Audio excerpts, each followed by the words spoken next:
El Sermón del Monte. Yo espero que usted pueda haber apreciado y pueda seguir apreciando ese sermón de nuestro Señor Jesucristo. Pero el día de hoy pasamos a hablar acerca de sus palabras, acerca de las palabras del Señor Jesús para comenzar a describir sus obras. Mateo capítulo 8, versículos del 1 al 17. Y cuando lo tenga, si puede responderme con un fuerte amén. Amén.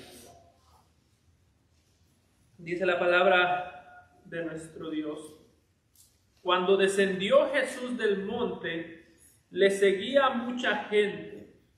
Y he aquí, vino un leproso y se postró ante él, diciendo: Señor, si quieres, puedes limpiarme. Jesús extendió la mano y le tocó, diciendo: quiero, sé limpio. Y al instante su lepra desapareció. Entonces Jesús le dijo: mira, no lo digas a nadie, sino ve, muéstrate al sacerdote y presenta la ofrenda que ordenó Moisés para testimonio a ellos. Entrando Jesús en Capernaum, vino a él un centurión rogándole y diciéndole: Señor, mi criado está postrado en casa, paralítico y gravemente atormentado. Y Jesús le dijo: yo iré y le sanaré. Respondió el centurión y dijo: Señor, no soy digno de que entres bajo mi techo, solamente di la palabra y mi criado sanará.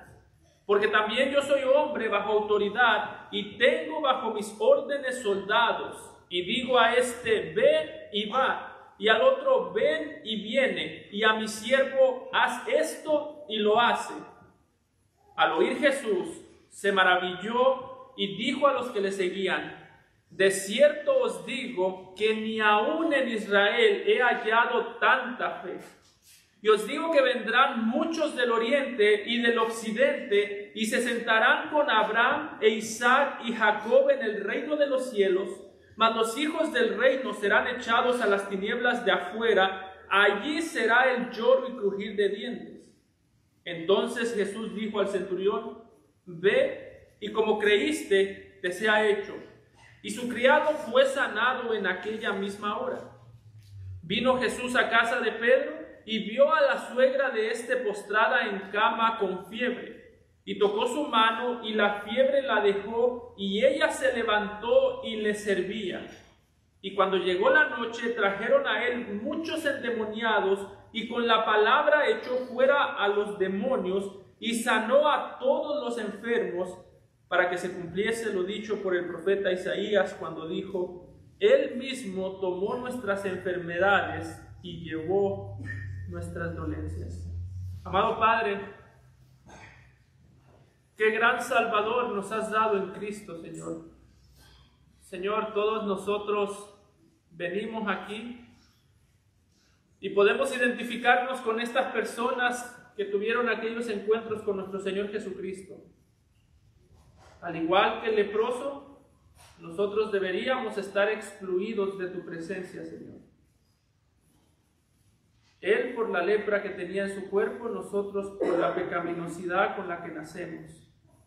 Al igual que el centurión, Señor, que era rechazado por el pueblo de Israel en aquel tiempo, nosotros deberíamos ser rechazados por nuestro pecado, por nuestra maldad. Pero, Señor, tú en Cristo nos has acercado, Padre. Gracias porque en la eternidad pasada tú nos amaste. En la eternidad pasada nos bendijiste con toda bendición espiritual en los lugares celestiales en Cristo. Y Señor, el día de hoy tú nos has sellado con el Espíritu Santo de la promesa y estamos seguros. Damos gracias, Padre. Gracias por tu compasión hacia nosotros y gracias porque cuando nos viste desviados tú nos atrajiste con cuerdas de amor hacia ti. En Cristo Jesús oramos. Amén. ¿Pueden tomar asiento, hermanos? Cuando llegamos a este pasaje, yo creo que cuando nosotros vemos el texto que acabamos de leer y cuando nosotros vemos las últimas palabras que dijo Mateo después de que se terminó el Sermón del Monte, una de las cosas que puede quedar muy en claro desde el principio es que Mateo tiene un interés por darnos a conocer la autoridad del Señor Jesucristo, de tal manera que podamos conocerlo como el Salvador, como el Señor de todas las cosas y como aquel Señor que decidió tener compasión de los suyos. Si usted recuerda, lo último que vimos la semana pasada fue que después de que el Señor Jesucristo predicó el Sermón del Monte, la respuesta de las multitudes fue reconocer la autoridad de Jesús, porque dijeron que enseñaba con autoridad y no como los escribas. Es decir, algo que Mateo ha dejado muy claro en esta sección es que Mateo no quiere que nosotros perdamos de vista que la manera que nosotros creemos o la manera en la que nosotros entendemos la autoridad del Señor Jesucristo es lo que nos dice de qué manera está nuestro corazón delante de Dios o de qué manera está nuestra alma ante la presencia del Dios que un día juzgará a vivos y muertos. Quiero ser muy claro en esto, porque aquí no estamos diciendo que el Señor Jesucristo es alguien que necesita que nosotros reconozcamos autoridad. No estoy diciendo eso. El mensaje que yo quiero presentar el día de hoy no es que Jesús necesita que tú lo hagas Señor. No es que Jesús necesita que tú le des autoridad. ¿Ha escuchado usted alguna vez esos mensajes? Dale al Señor la autoridad de tu vida.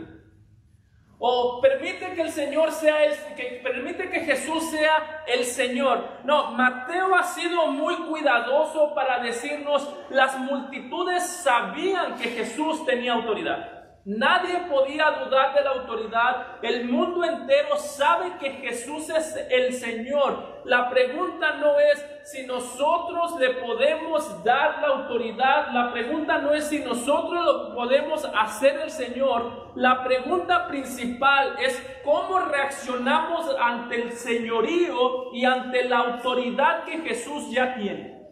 Jesús es el Señor y eso nadie lo puede cambiar.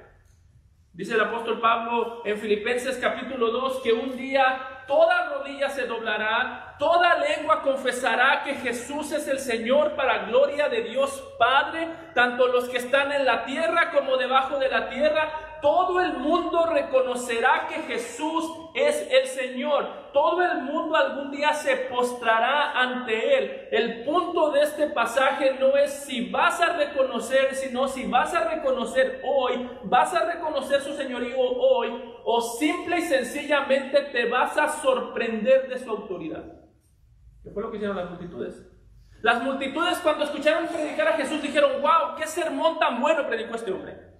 Las multitudes, cuando escucharon predicar al Señor Jesucristo, dijeron: este sí es predicador, no como los escribas, no como los fariseos. Las personas se maravillaron, las personas se sorprendieron, pero las personas no creyeron.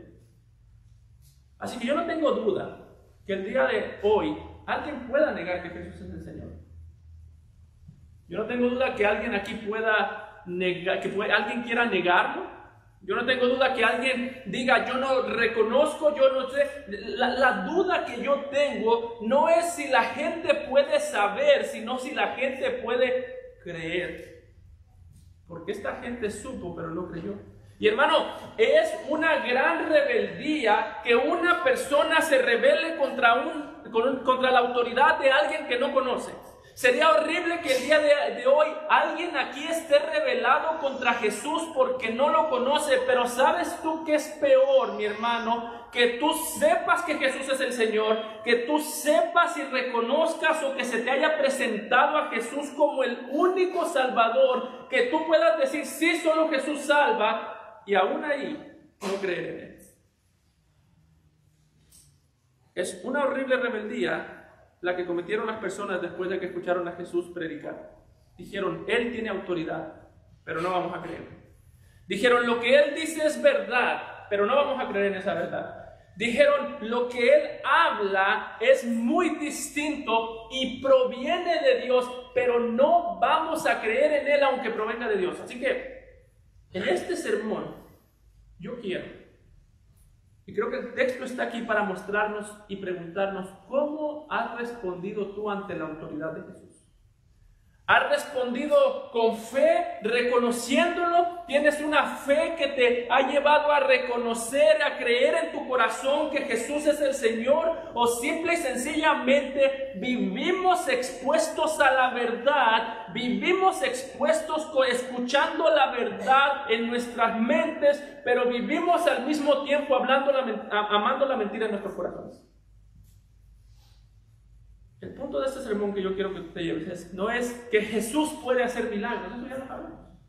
Es cómo tú reaccionas ante Jesús, cómo tú reaccionas ante su autoridad. Como hemos dicho, todo el mundo aquí algún día estará delante del Señor Jesucristo. Todo el mundo algún día reaccionará ante la autoridad del Señor Jesús. La pregunta es si doblarás las rodillas hoy o si doblarás las rodillas en el infierno. Alguien decía que el infierno es el evangelio y el infierno es la autoridad del Señor Jesucristo reconocida muy tarde. Jóvenes, ustedes van a reconocer quién es Jesús. Que Dios quiera lo reconozcan hoy, si no han creído. Que Dios quiera reconozcan que el mismo Jesús que tiene el poder para hacer milagros, el mismo Jesús que tiene el poder para restaurar lo que está roto, es el mismo Jesús que tiene el poder para destruir un alma en el infierno por la eternidad. Jesús dijo, no le tengan temor al hombre, ténganle temor a aquel que puede matar el cuerpo, y aún en el infierno puede matar el cuerpo y puede mandar el alma al infierno, y aún en el infierno puede estar por la eternidad torturando esa alma por causa de su rebeldía. Yo espero, jóvenes, adultos, niños, que no conozcan la autoridad muy tarde, cuando la mano de Dios airada esté en el infierno cayendo sobre aquellos que escucharon la verdad toda la vida. Así que en este pasaje vamos a ver nuevamente la autoridad de Jesús. Si tuviésemos que dividir lo que vimos en el Sermón del Monte y lo que vemos aquí, podríamos decir que ambos pasajes muestran la autoridad y compasión del Señor Jesucristo. En Mateo capítulo 5 hasta Mateo capítulo 7 vemos la autoridad de Jesús reflejada en sus palabras, y de Mateo capítulo 8 hasta Mateo capítulo 9 vemos la autoridad de Jesús reflejada en sus obras. Mateo 5 al 7, palabras de autoridad. Mateo 8 al 9, obras, milagros de autoridad y compasión. Y para dividir este pasaje y entenderlo de una manera que yo considero más clara, lo vamos a dividir de una manera inusual. Lo primero que vamos a ver va a ser el ejemplo de una respuesta correcta en el centurión. Porque creo yo, y aquí es importante que me preste mucha atención, creo yo que estos tres milagros, aunque son tres milagros distintos, hechos a tres personas distintas, creo que los tres están comunicando el mismo mensaje, y al mismo tiempo creo yo que si logramos entender lo que Jesús dijo al centurión, podremos entender los otros dos milagros más fácil. Así que lo primero que vamos a ver es una respuesta correcta en este centurión ante la autoridad y la compasión de Jesús. Note que el punto de esta historia, como digo, es mostrarnos quién es Jesús y mostrarnos cómo deberíamos responder nosotros. Dice los versículos 5 al 7, cuando habla del caso del centurión, dice: entrando Jesús en Capernaum, uno de los lugares más despreciados por los israelitas, entrando Jesús en Capernaum, vino a él un centurión rogándole y diciéndole: Señor, mi criado está postrado en casa, paralítico, gravemente atormentado. Y Jesús le dijo: yo iré y le sanaré, Versículo 8, respondiendo el centurión, dijo: Señor, no soy digno de que entres bajo mi techo, solamente di la palabra y mi criado sanará. Y si usted nota, lo interesante de este pasaje es que hay un sentido en el que el texto, Mateo, sí nos está diciendo que el centurión se acercó a Jesús para pedirle un milagro, pero al mismo tiempo nos está diciendo que no se acercó por el milagro. Eso es muy importante, porque algo interesante de este pasaje, si usted ve en el versículo 10, el punto de este versículo es mostrarnos la fe del centurión como una fe ejemplar. Dice, de cierto os digo que ni aún en Israel he hallado tanta fe. Así que es interesante que el centurión sí se acerca para pedir un milagro, pero al mismo tiempo es interesante que el punto de este pasaje no es que la fe del centurión era distinta a la de los israelitas, porque él sí creía que el Señor podía sanar a sus siervos.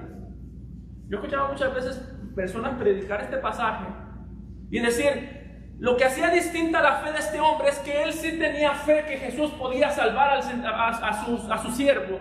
Lo que hacía distinta la fe del centurión es que él sí creía que Jesús tenía el poder para levantarlo. Así que usted también crea que Dios puede hacer un milagro en su vida. Pero hermano, ese no es el punto. ¿Sabe por qué ese no es el punto?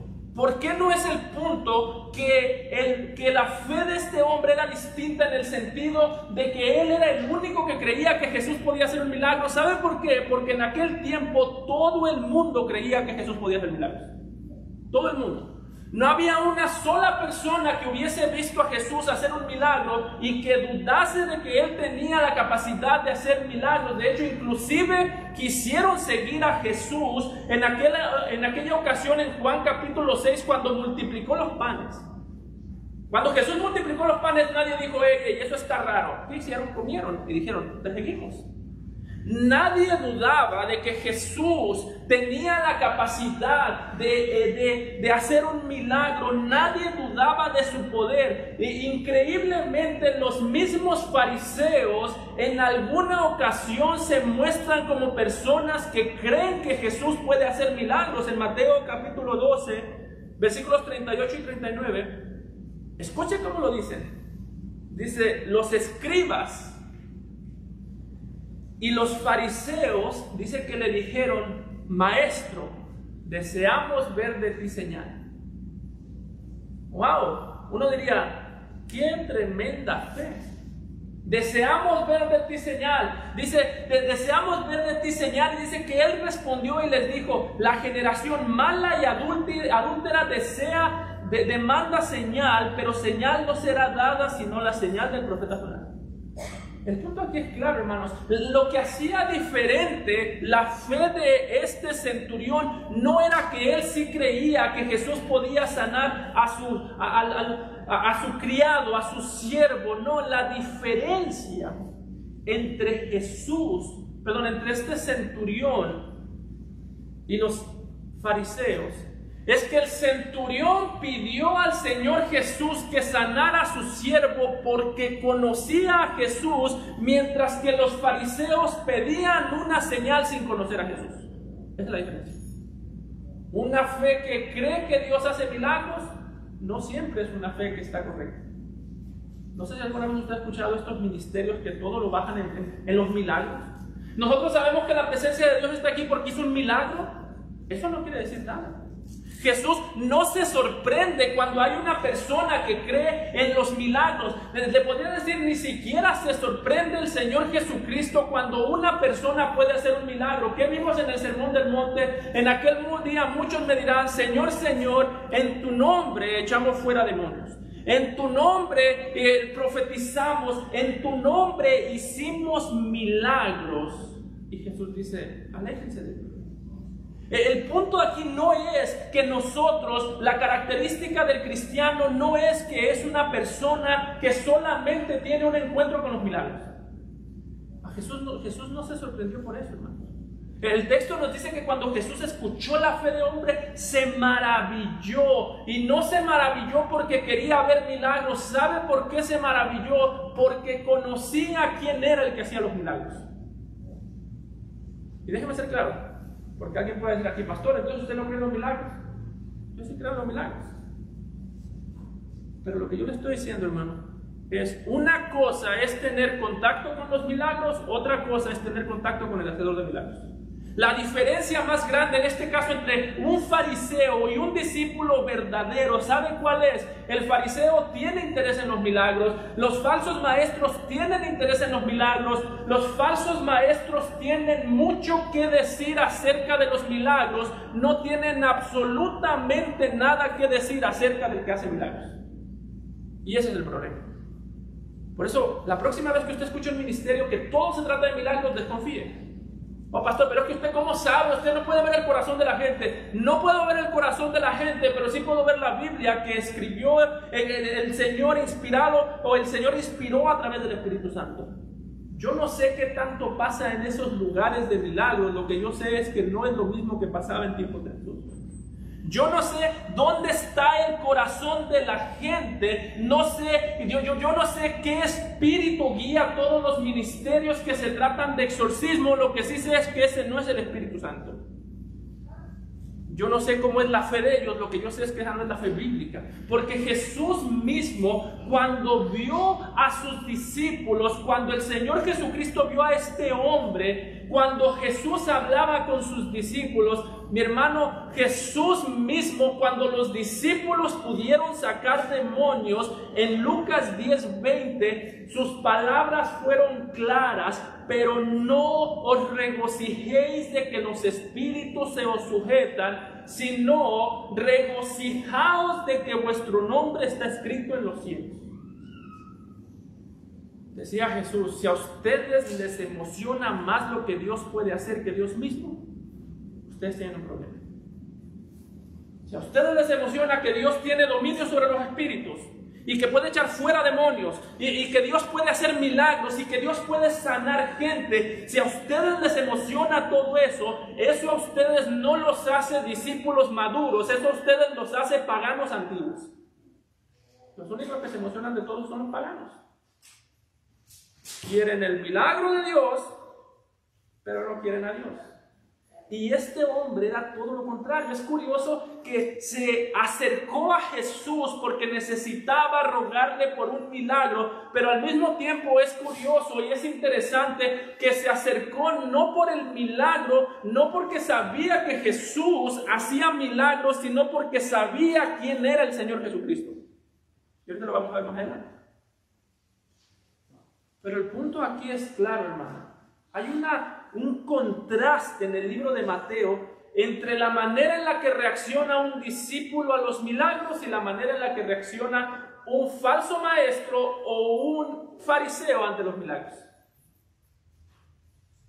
Y siento la necesidad de aclarar esto otra vez, no porque yo no crea en los milagros, sino porque para el Señor el problema más grande, la persona más rebelde, no es aquella que se niega a creer en un milagro. Eso es una rebeldía, decir que Dios no tiene poder, eso es rebeldía. Pero ¿sabe cuál es el mayor problema? El problema no es que muchas veces las personas vengan a Dios después de ver un milagro. Eso no es el problema. Hubo muchas personas que vieron las señales y vinieron a Cristo. Nos dice el apóstol Juan que para eso hacía el Señor Jesucristo las señales, para eso hacía el Señor Jesucristo los milagros, para que la gente viniera a Él. ¿Sabe cuál es el problema más grande? El problema no es que gente venga a Cristo por causa de los milagros. El problema es que en aquel tiempo mucha gente venía a los milagros sin llegar a Cristo. Y ese es un problema. Por eso yo te pregunto, tú que estás aquí, ¿por qué es que tú quieres venir a Cristo? Oh, pastor, es que yo quiero venir a Cristo porque mi matrimonio está dañado. Y a mí me han dicho que si vengo a Cristo, Él lo va a arreglar. Y es cierto, Él lo puede arreglar. Yo no tengo ni la menor duda. No, pastor, es que yo quiero venir a Cristo porque quiero que mis hijos sean buenos hijos. Es cierto, pero hermano, aquello que tú quieres recibir de Cristo, ese es tu Dios. Lo que tú quieras recibir. ¿Quieres recibir una mejor esposa? Ese es tu Dios. Estás adorando a Dios, estás adorando tu matrimonio en el nombre de Dios. Quieres venir porque estás enfermo, tu salud es tu Dios y estás adorando la salud en el nombre del Señor. Jesucristo, este hombre no quiso venir a Cristo porque quería que su siervo fuera sano. Este hombre vino a Cristo porque sabía quién era el Señor Jesucristo y sabía que Él tenía el poder para sanarlo. Son dos cosas muy distintas. El problema de mucha gente es que ven al Señor Jesucristo como un Salvador útil, como un Salvador necesario, como un Salvador que puede arreglar ciertas cosas, pero al mismo tiempo lo que más les agrada no es que es un Salvador que puede salvar. Lo que más les agrada es que es un Salvador que en sus mentes puede ser domesticado. Y tratar de domesticar a Dios es cosa horrible. Jesús aquí está presentando a este hombre y lo que nos está diciendo, este es el ejemplo de fe.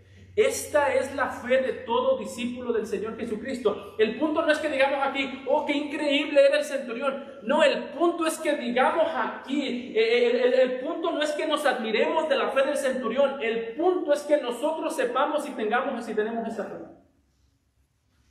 ¿Tienes una fe que conoce a Cristo? ¿O tienes una fe que conoce lo que puede hacer el Señor Jesucristo para arreglar tu vida en este mundo? Son dos cosas muy distintas. Un problema muy grande, hermanos, sería si nosotros como cristianos podemos decir mucho de lo que nosotros queremos que Cristo haga por nosotros, pero nosotros no podemos decir nada de Cristo. Piensa de esta manera. Podemos decir mucho de lo que necesitamos de Cristo y que, mi hermano, no tiene nada de malo traer nuestras peticiones delante de Dios. No tiene nada de malo. Pero el problema más grande, el problema inclusive yo diría de todos estos ministerios que se dedican a hacer milagros, entre comillas, es que tienen mucho que decir acerca de lo que ellos necesitan que Cristo haga por ellos, pero no tienen absolutamente nada que decir acerca del Señor Jesucristo. Eso es un problema. Este hombre necesitaba un milagro grande, algo que nadie sino Dios puede hacer, pero lo interesante es que dijo más acerca de Cristo que del milagro. Le dijo, ven y sana a mi siervo, mi siervo está enfermo, está atormentado, está paralítico. Fue lo único que dijo acerca de su necesidad. ¿Y qué dijo acerca de Jesús en los versículos del 8 al 10? Después de que Jesús le dice, yo iré a ti. Hermano, si Jesús le dijese a alguien el día de hoy, yo voy a ir a ti, voy a hacer lo que me pides, yo me temo que muchas personas le dirían, ya que vienes, no solamente hagas eso, aprovechando la vuelta. Haz el milagro y vieras que también últimamente me ha dolido una rodilla, vieras que también últimamente he batallado con las cuestiones económicas. Lo que Jesús le responde a este hombre era sumamente peligroso. ¿Sabes por qué? Porque él tenía la oportunidad de decir, ya que tú vienes, vamos a aprovechar la vuelta, Jesús, y te voy a decir todas las cosas que necesito. Tengo un vecino también, tengo un primo. La persona que confía y es atraída por el milagro más que por el hacedor del milagro, tiene mucho que decir acerca de lo que él necesita. Pero este hombre, ¿note qué dijo? Respondió el centurión y dijo, Señor, no soy digno de que entres bajo mi techo. Solamente di la palabra y mi criado sanará, porque también yo soy hombre bajo autoridad y tengo bajo mis órdenes soldados y digo a este ve y va y al otro ven y viene y a mi siervo hace esto y lo hace. Y dice que Jesús al oír esto se maravilló. Jesús dijo, he ahí un discípulo. He ahí alguien que no vino a mí porque sabe lo que yo hago, sino porque sabe quién yo soy. Por eso tú haces este examen, hermano. ¿Cuánto tiempo podrías estar hablando tú de las necesidades que tú tienes sin parar? No tiene nada de malo. No estoy diciendo no diga sus necesidades, está bien. la Biblia nos exhorta a traer nuestras necesidades, que dice el apóstol Pablo que traigamos nuestras súplicas delante de Él. Pero hazte este examen: ¿cuánto tiempo tú puedes hablar de tus necesidades sin parar? ¿Y cuánto tiempo tú puedes hablar acerca del Señor Jesucristo sin parar?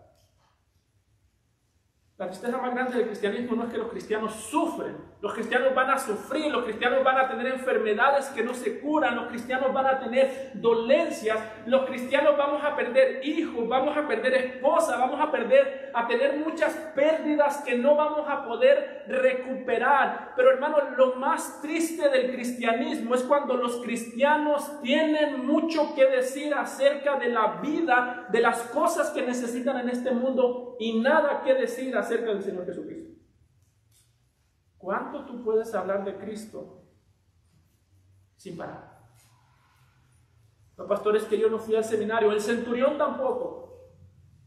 El centurión de hecho ni siquiera iba a la sinagoga posiblemente, porque decía: soy muy impuro para ir a ese lugar.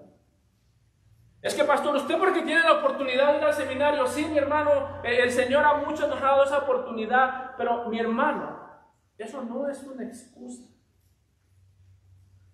De hecho sea de paso, la mayoría de las cosas que uno aprende en el seminario nada más sirven para el seminario, ya que uno sale a veces no sirven de mucho. Decía el salmista que bienaventurado el varón que no anduvo en consejo de malos, sino que fue al seminario, que en la ley medita de día y de noche. ¿Sabes tú, hermano, por qué nosotros pensamos más en nuestras necesidades que en el Señor Jesucristo? ¿Sabes por qué este hombre habló más de Cristo? Cuando tuvo la oportunidad de pedirle lo que sea, habló más de Cristo, de su carácter, de su autoridad, en lugar de ponerse a hablar de sus necesidades, porque él decía: mi necesidad principal es con quien yo hablo, no con el que puede hacer algo por mí. Nosotros hablamos mucho de lo que necesitamos, nos quejamos mucho, batallamos mucho con la queja, murmuramos mucho, nos quejamos de nuestra casa, nos quejamos de nuestro carro, nos quejamos de nuestra esposa, de nuestro esposo, porque dentro de nuestro corazón seguimos pensando que nuestra necesidad son las circunstancias que cambien y no un corazón transformado por el conocimiento de la autoridad y la compasión del Señor Jesucristo. He ahí el problema del cristianismo. No es triste que suframos, es triste que cuando sufrimos pensamos y nos consolamos más en que un día vendrán tiempos mejores, en lugar de consolarnos que aún en los tiempos peores, el Señor soberano del cielo y la tierra sigue estando con nosotros todos los días hasta el fin del mundo. Eso es triste. Eso es triste decir: ¿de qué me sirve tener a Cristo si no tengo lo otro que quiero? ¿Qué fe de este hombre que Jesús dice? Esa es la fe de mis discípulos.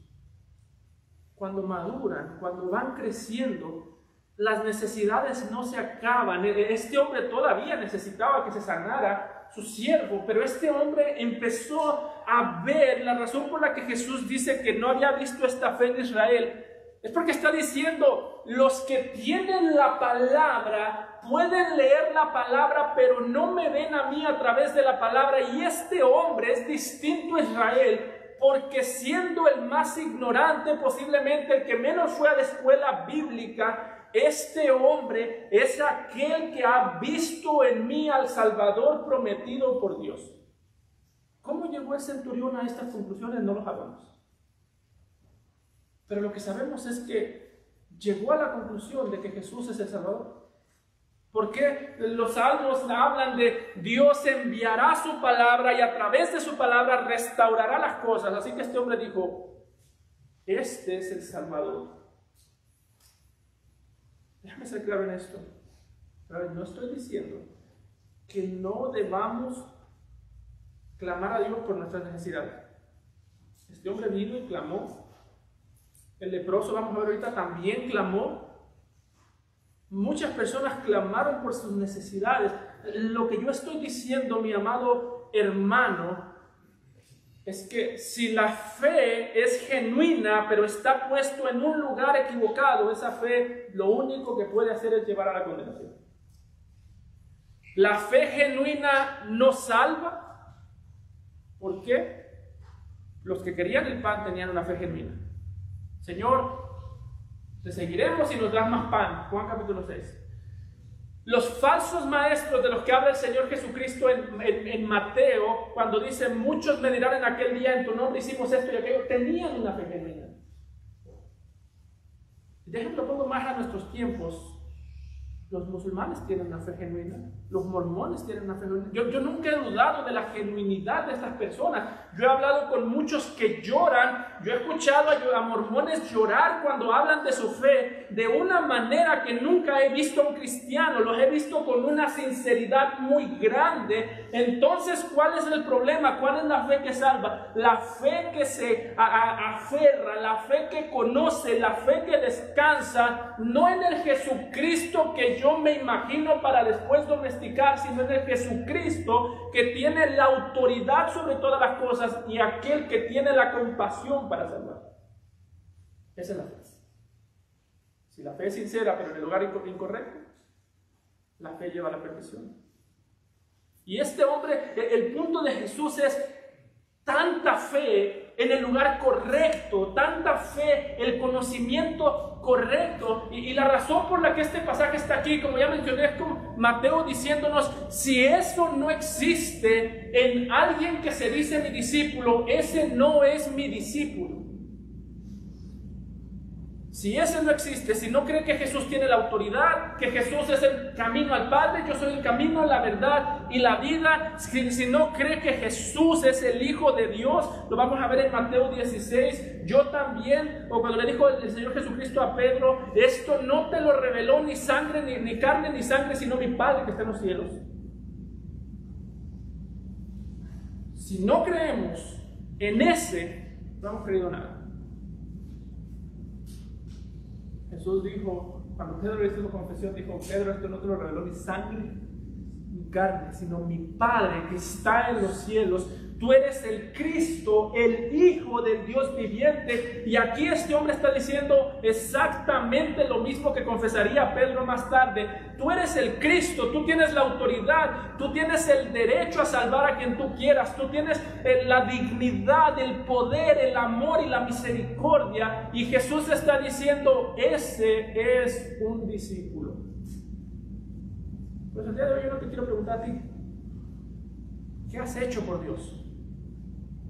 ¿Cuántos milagros has visto? Hermano, yo de verdad que no tengo una desconfianza más grande. Tengo muchas desconfianzas en la vida, pero la más grande que yo le tengo es a los ministerios. Y usted dirá, pastor, ¿ya se ensañó contra esos ministerios? Hermano, sí. A estos que tienen mucho que decir acerca de los milagros. No, es que yo una vez floté, pastor. Pero ¿quién es Jesús? Porque Jesús dice, la característica de mis discípulos es que sabrán eso, sabrán quién soy yo, serán hijos del reino porque me conocen, versículos 11 a 13, y os digo que vendrán muchos del oriente y del occidente, y se sentarán con Abraham, Isaac y Jacob en el reino de los cielos. Mas los hijos del reino serán echados a las tinieblas de afuera, allí será el lloro y el crujir de dientes. Entonces Jesús dijo al centurión, ve y como creíste, te sea hecho. Y su criado fue sanado en aquella misma hora. Está diciendo Jesús, muchos vendrán del oriente, muchos vendrán del occidente, muchos como este hombre. ¿Quién era el centurión? Un gentil. ¿Quiénes son esos del oriente, del occidente? Tú y yo. Vendrán y se sentarán en el reino de Dios, no porque son israelitas.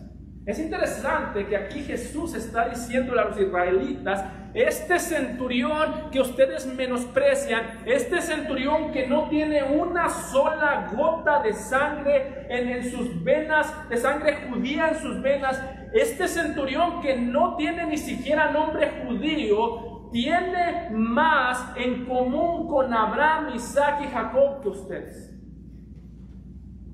Está diciendo Jesús, este hombre no parece judío.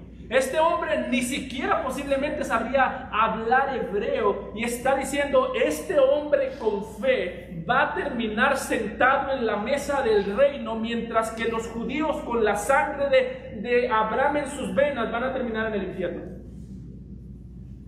Jesús está mostrándonos quién es el pueblo de Dios. Es todo aquel que cree y conoce a Jesús. Esto debió haber sido muy chocante a los israelitas, porque ¿qué era lo que los israelitas decían? Nosotros somos el pueblo de Dios. Y hermano, yo no estoy negando que Dios ha escogido a la nación de Israel, yo no niego que la escogió, yo no niego que algo de lo que ellos decían es verdad. Ellos, a través de ellos vinieron los pactos, a través de ellos vino la ley, a través de ellos vino el Mesías.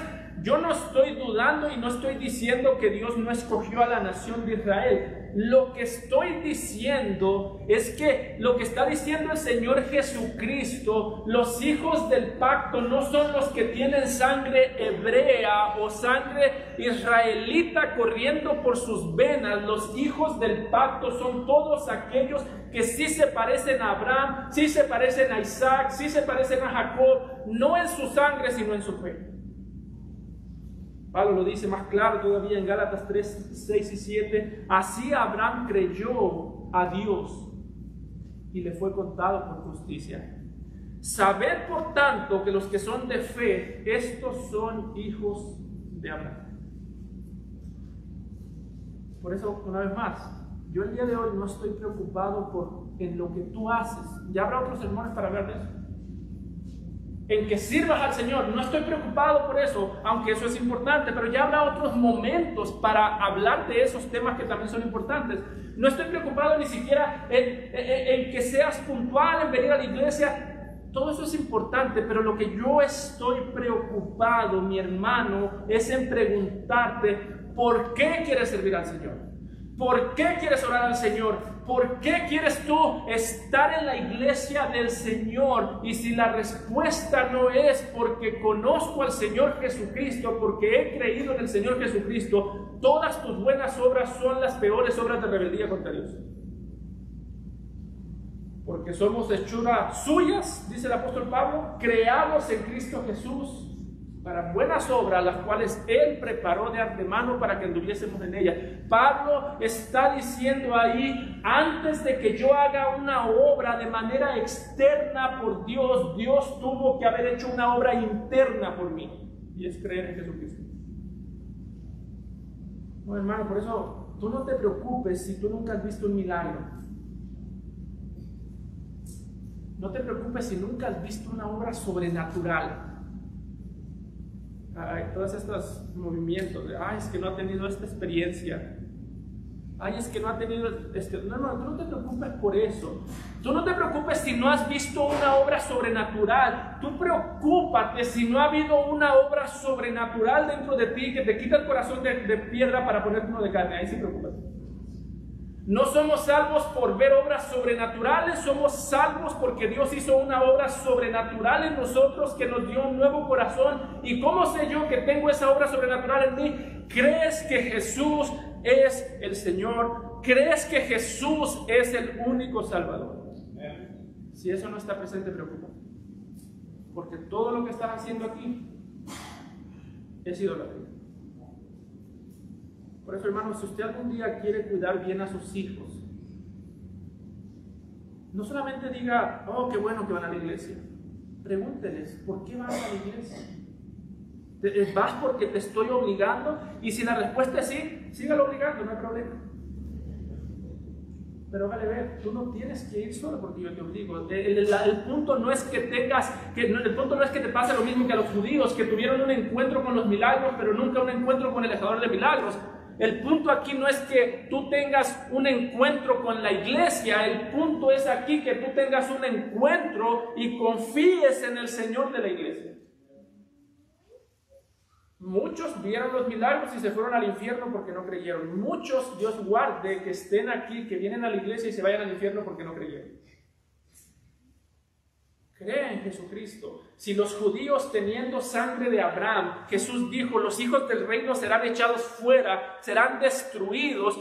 Si muchos judíos en la antigüedad están el día de hoy en el infierno con todo y que tenían la sangre de Abraham, Jacob, de Isaac y Jacob en sus venas, si siendo ellos el pueblo escogido sin fe se fueron al infierno, tú y yo, que ya somos una mezcla de sangres,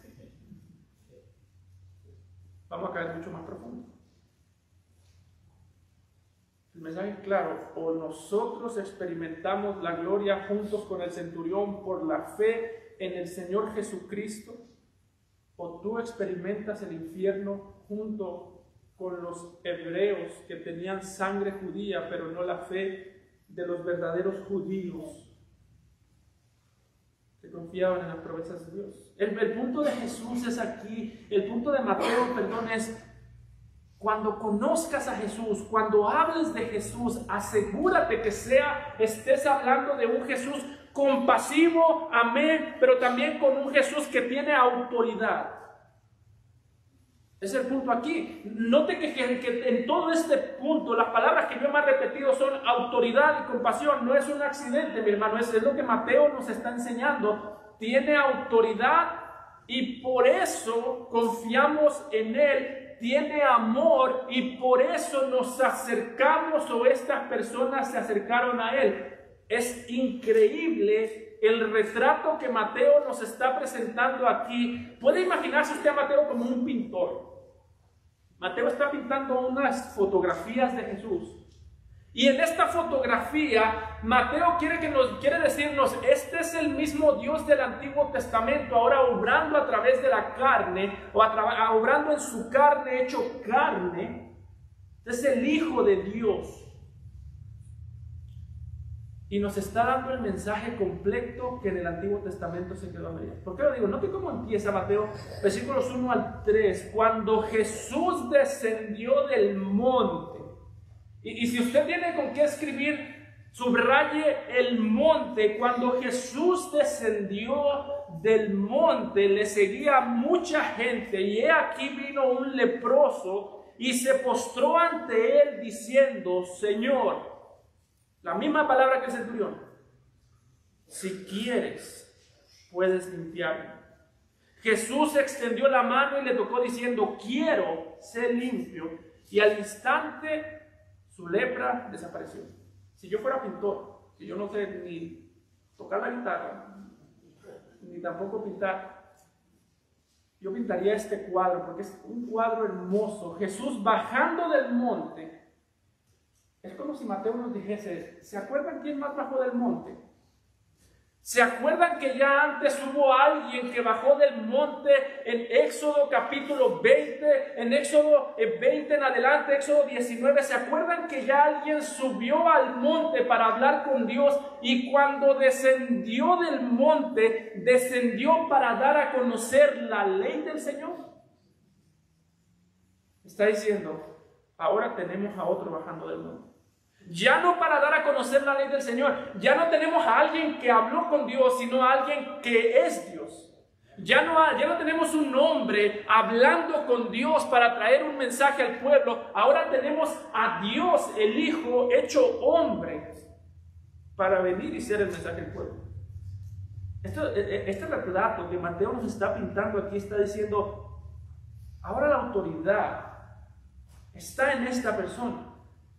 La diferencia entre Jesús y Moisés es que Moisés descendió del monte para dar a conocer la ley. Jesús descendió del monte para dar a conocer la gracia que arregla las cosas que la ley identifica como malas. Dice el apóstol Juan en Juan 1:17: pues la ley fue dada por medio de Moisés, la gracia y la verdad fueron, no dice dadas.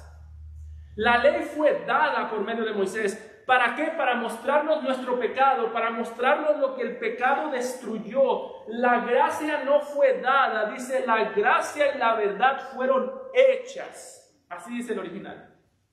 Por medio de Jesús el Mesías. En la ley vemos lo que nosotros estábamos llamados a hacer. En la ley vemos a Dios mostrándonos lo que está mal con el ser humano. No matarás. Hoy, pero ya maté a alguien. No robarás. Ya me robé algo. En la ley vemos un retrato de todo lo que está mal con el ser humano. En Jesús vemos un retrato del amor, la misericordia, la compasión y la autoridad para rescatar al ser humano.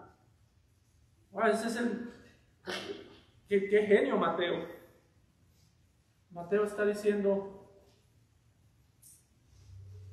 Todas estas personas entendieron su pecado, pero no vinieron a Jesús porque entendieron su pecado, vinieron a Jesús porque entendieron la gracia de quién era el Señor Jesucristo. Y es lo mismo que vemos aquí, como este hombre rechazado, en aquel tiempo los leprosos, no, acá siempre cuando las películas ponen a un leproso, ponen a alguien medio descarapelado.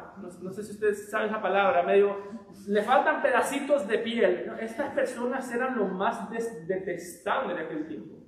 Posiblemente le faltaban dedos, posiblemente le faltaba una mano, posiblemente ya ni su familia lo quería ver, era lo peor del mundo. Pero lo increíble de este hombre es que tenía una piel llena de lepra, pero para este punto posiblemente tenía un espíritu lleno de rejuvenecido, porque le dice: Señor, si quieres, puedes salvarme, puedes limpiarme.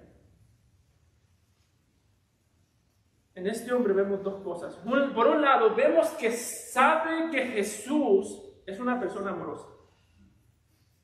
Para que un leproso se acercara a una persona, tenía que estar convencido que esa persona era amorosa. Porque ni su mamá lo iba a querer ver, ni sus hijos.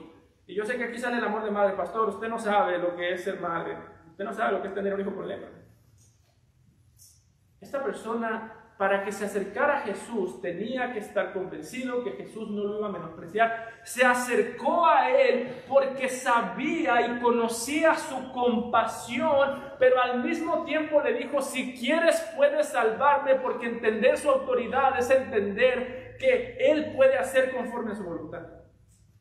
Se acercó a él libremente, pero hermano, este hombre yo creo que es una piedra en el zapato para todo aquel que tenga un ministerio basado en milagros.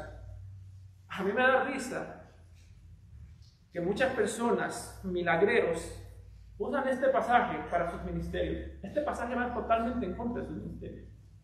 ¿Sabe por qué? Porque para Jesús, para Mateo, la persona que más entiende la autoridad de Dios, la persona que más entiende la compasión de Dios, es la persona que menos le exige a Dios. Conoce su autoridad, por eso clama, pero conoce su autoridad, por eso espera. Está orando como oraban los discípulos del reino. En Mateo 6:10 le está diciendo básicamente: hágase tu voluntad en el cielo, así también en la tierra. Por eso, hermano, usted siempre que escucha a alguien exigir algo a Dios: oye, es que ustedes no le exigen porque no creen, les falta fe. No, tú exiges porque te falta fe. La fe no es la capacidad de exigirle a Dios. La fe es la capacidad de creer que Dios puede hacerlo todo, pero no tiene que hacer nada. La fe es la capacidad, el conocimiento, la madurez, es la capacidad de creer que Dios tiene el poder para salvarnos de todo, para quitarnos todo, pero la fe se ve más clara cuando alguien puede decir: Dios puede quitarme todo lo que me duele, Dios puede quitarme todos los problemas, pero Dios puede guardarme por la fe en medio de los problemas. Daniel 3, 17 y 18, es lo mismo que dijeron los amigos de Daniel. Cuando los estaban por enviar al horno lleno de fuego, ellos dijeron: he aquí nuestro Dios a quien servimos puede librarnos del horno de fuego. No nos queda duda. Y de tu mano, oh rey, nos librará. Y si no, sepas, oh rey, si Dios dice no, sufran las llamas del fuego.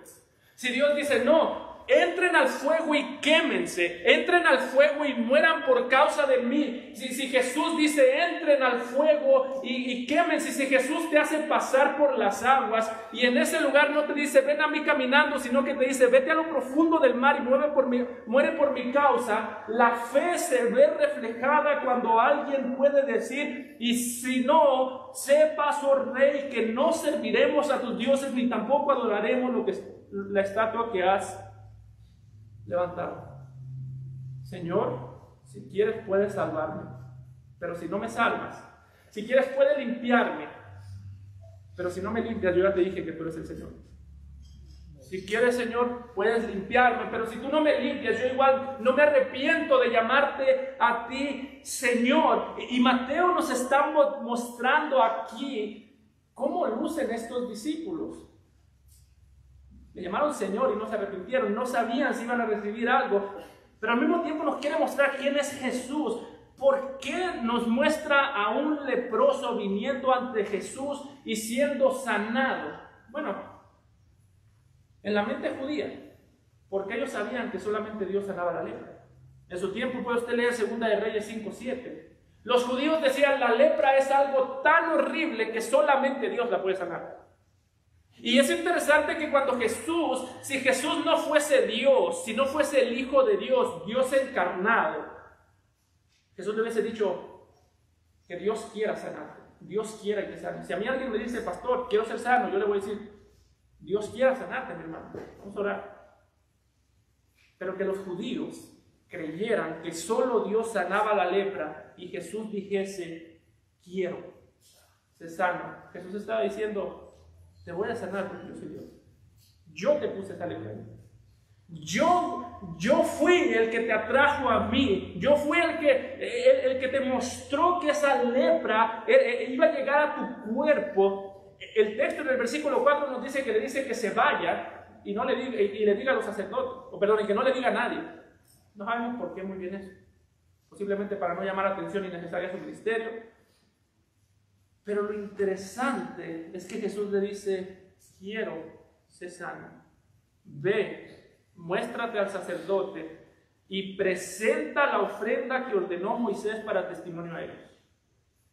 Está diciendo Jesús, ¿por qué le dice, ve y preséntate al sacerdote? ¿Por qué le dice, ve y cumple la ley? Bueno, primero que nada, porque Jesús no quiere que lo veamos como alguien que hace milagros solamente.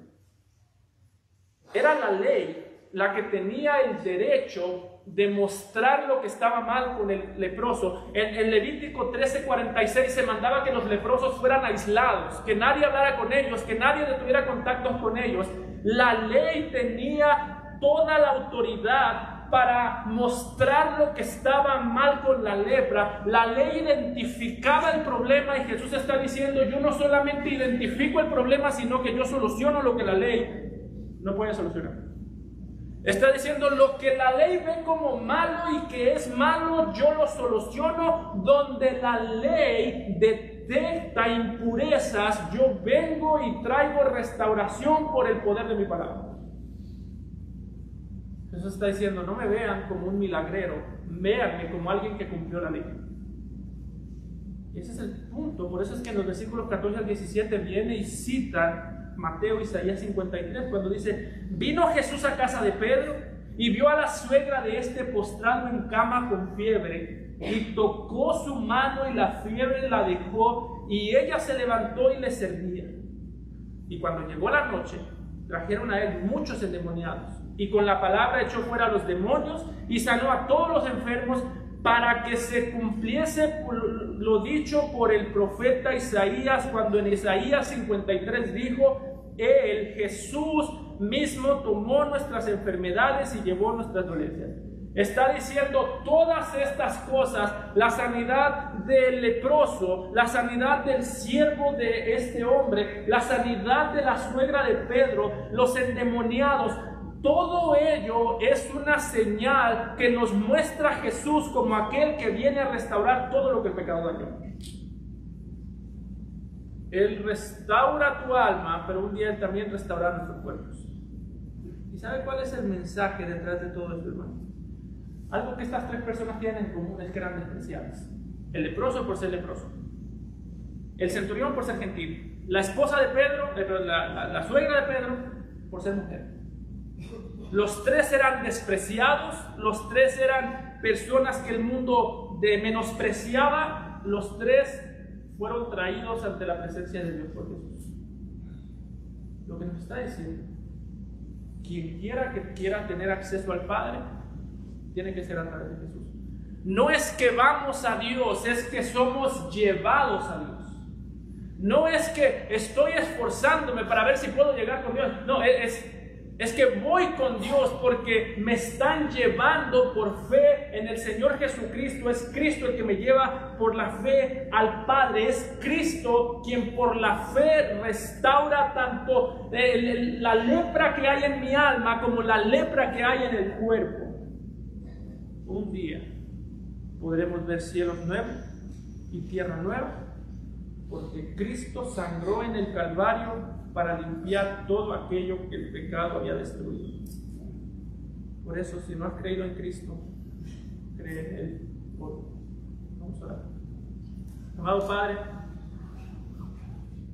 te damos gracias, Señor, por este Salvador compasivo, porque su compasión, Señor, es grande para acercarse a nosotros. Su autoridad, Señor, Él tiene autoridad por sobre todas las cosas y por eso Él puede guardar de nosotros.